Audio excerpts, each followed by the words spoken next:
बहुत बहुत स्वागत है आपका अपने चैनल एक कदम एजे पर। यह वीडियो पार्ट 2 है जिसका विषय था कला या फिर आर्ट भी कह सकते हैं। यदि आपने पार्ट 1 नहीं देखा तो डिस्क्रिप्शन बॉक्स में से लिंक पर क्लिक कर आप वहां पहुंच सकते हैं। तो बिना वक्त गवाए शुरू करते हैं इस वीडियो को।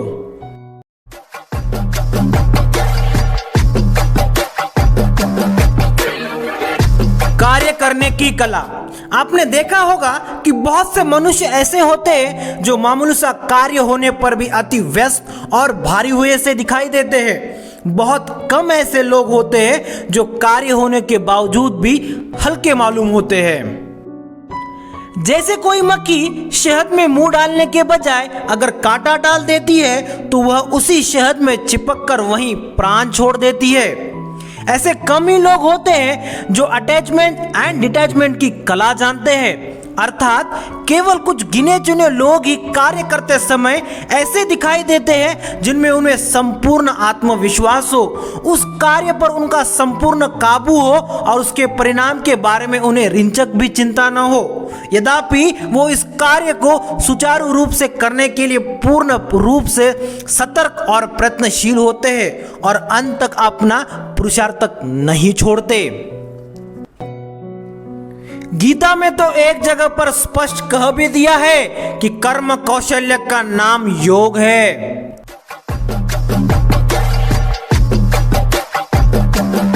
बोलने एवं भाषण करने की कला। एक प्रभावशाली एवं लोक पसंद भाषण कर सकना, निजी बातचीत में अपने भाव को स्पष्ट करना, संक्षिप्त सुंदर ढंग से बात को बता सकना, अपनी बात के लिए लोगों के मन में उत्सुकता, विश्वास तथा मान्यता का भाव पैदा कर सकना, यह भी एक कला है। मनुष्य यदि कुशल वक्ता हो तो वो लोगों के मन में घर कर सकता है और उन्हें अपना सहयोगी, समर्थक, सहायक अथवा अपना बना लेता है। वह अपने प्रिय बातों से जन जन को अपना बनाकर उससे अच्छे संबंध स्थापित कर लेता है और उस प्रकार जीवन में सुख का अनुभव करता है। एक कहावत है कि यही 2.5 इंच की जुबान मनुष्य को तख्त पर भी बिठा सकती है और यही उसे तख्ते पर भी चढ़ा सकती है। किसी मनुष्य की बातचीत 2 रूठे हुए व्यक्तियों को भी मिला देती है और अन्य किसी की चुगली, निंदा, अवगुण, वर्ण की आदत 2 लोगों में भी द्वेष तथा घृणा पैदा करने का कारण बन जाती है। यदि कोई मनुष्य ज्ञान युक्त अनुभव पूर्ण अनमोल वचन बोलते हैं तो लोग कहते हैं कि उसके मुख से तो फूल बरसते हैं अथवा फूल झड़ते हैं, और यदि कोई मनुष्य कटु, अनूतिपूर्ण, अपमान सूचक, मिथ्या या फिर विवादपूर्ण वचन कहते हैं तो लोग कहते हैं उसकी जुबान तो हथौड़े का काम करती है। किसी ने कहा है कौवा किसका धन हरे, कोयल किसका ले, मीठी वाणी बोलकर जग अपना कर ले। कौवा और कोयल यह तो दोनों एक रंग में काले, परंतु दोनों के वचन अलग अलग है, इसीलिए एक की उपस्थिति लोगों को भाती है, दूसरों की अखड़ती है। यही बात मनुष्य पर भी लागू होती है।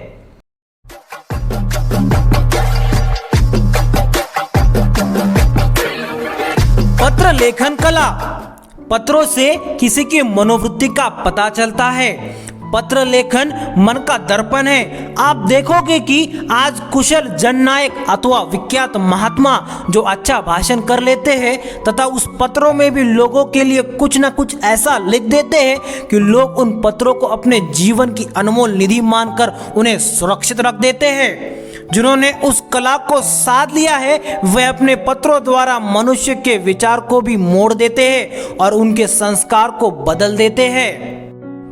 पत्र लेखन कला से दूर बैठे न जाने किस डोर से चले आते हैं, उनको मार्गदर्शन करते हैं, उन्हें किसी अच्छे उद्देश्य के लिए प्रेरणा करते हैं तथा एक उच्च लक्ष्य के लिए सहयोगी बनाकर उनका सौभाग्य बना देते हैं। जो मनुष्य जितना गुणी, ज्ञानवान महान विचारक होते हैं, उनके भाषणों और तथा पत्रों से भी उनका व्यक्तित्व पता चलता है। महान व्यक्तियों के भाषण तथा पत्र इतिहास को नई मोड़ देने वाले बन जाते हैं तथा उसका प्रभाव लाखों लोगों पर वर्षों तक पड़ता है।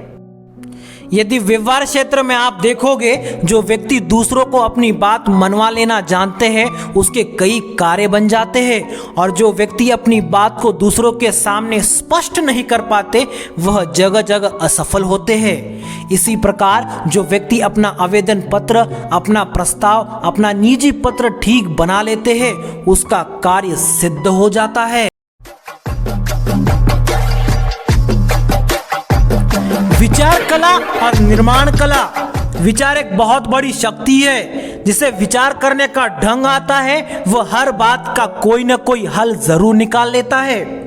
जड़ और चेतन में तो यह अंतर है कि चेतन में विचार शक्ति होती है, सोचने समझने और उसे सुधार करने का संकल्प होता है। चिंतन ही जीवन है। आज आप देखोगे कि संसार में जितने भी कार्य निर्माण हुए हैं उसके लिए पहले विचार उत्पन्न हुआ अथवा विचार किया गया।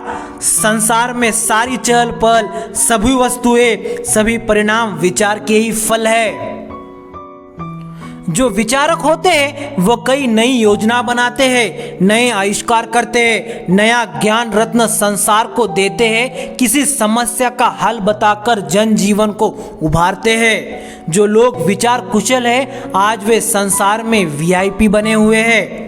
जिस जाति, समाज, देश अथवा संस्था में अच्छे विचारक नहीं हैं वो पिछड़े गए हैं। जिनका विचार नहीं चल पाता वो पिछड़े हुए कहलाते हैं। उनकी प्रगति रुक जाती है और वो जीवन क्षेत्र में अनुभव रत्न प्राप्त नहीं कर पाते। अंत विचार भी एक बहुत बड़ी कला है।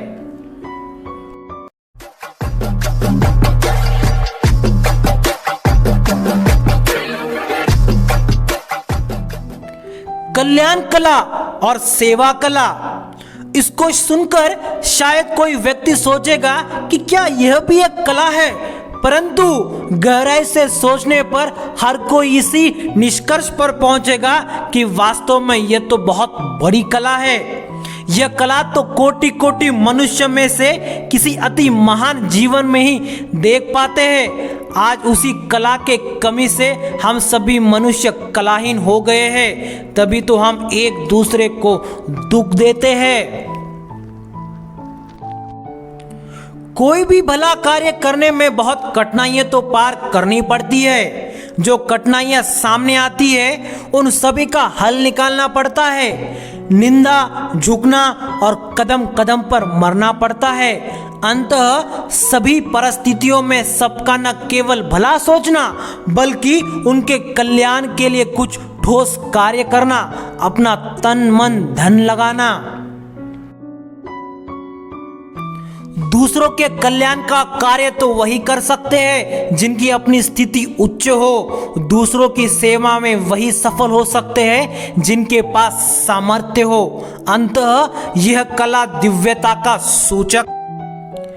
कपड़ों की मैचिंग बिठाने से सिर्फ शरीर सुंदर दिखेगा, रिश्तों व हालातों से मैचिंग बिठा लीजिए, पूरा जीवन सुंदर हो जाएगा। इसी के साथ धन्यवाद। इस वीडियो में बस इतना ही।